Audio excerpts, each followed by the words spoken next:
Salut tout le monde et bienvenue dans cette série sur le système solaire. Cliquez sur un astre. Excellent. Ouais, vous avez pas cliqué n'est-ce pas? Ah, elle est belle ma communauté.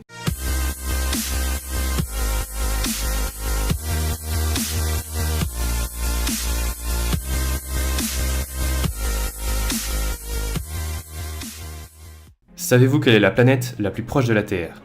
La Terre. Bref, la Terre est la troisième planète en partant du Soleil. C'est aussi la plus grosse des planètes telluriques, même si elle fait pas le poids face à Jupiter et ses potes, mais bon, c'est pas comparable. Elle mesure 12 750 km de diamètre. C'est 3 fois et demi celui de la Lune et 1% de celui du Soleil. La Terre a une masse de 5,97 10 puissance 24 kg.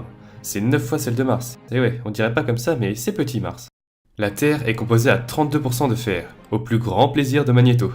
Et de tout le monde en fait, parce que sans fer, on n'aurait pas de champ magnétique et on serait tous morts. Enfin, on serait pas nés, donc bref. Elle est composée à 32% de fer, 30% d'oxygène, 15% de silicium, 13% de magnésium et d'autres éléments comme le soufre, le nickel, le calcium et l'aluminium.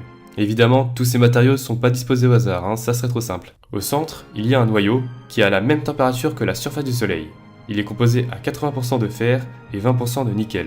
Il y a une partie liquide et une partie solide qui, grâce à un effet de dynamo, crée un énorme champ magnétique protégeant la Terre des radiations solaires. C'est la seule planète tellurique à en avoir un. Et ensuite, il y a notre bon vieux manteau en silicate des familles, et contrairement à ce que beaucoup pensent, ce n'est pas du tout de la lave, c'est totalement solide, c'est de la roche. Et après, il y a une croûte. Et sur Terre, il y a ce qu'on appelle la tectonique des plaques. Alors ce ne sont pas les continents qui bougent, ce sont les plaques tectoniques, donc aussi les océans. Et enfin, il y a l'atmosphère. Alors, on dit que la limite entre l'atmosphère et l'espace, c'est 100 km au-dessus du sol. Elle est composée à 78% d'azote et 21% d'oxygène. Il y a aussi une couche d'ozone qui nous protège des rayons nocifs du soleil qui ne sont pas arrêtés par le champ magnétique de la Terre. À la surface, la pression est de 1 bar. Alors oui, je parle pas en Pascal, mais c'est de la vulgarisation, alors tu te calmes. Bref, la Terre a un satellite, la Lune, avec un diamètre 3 fois et demi plus petit que celui de la Terre. C'est le satellite le plus gros par rapport à sa planète. Et me parlez pas de Charon et Pluton là, ça compte pas. La Lune est apparue suite à une collision entre un objet de la taille de Mars et la Terre.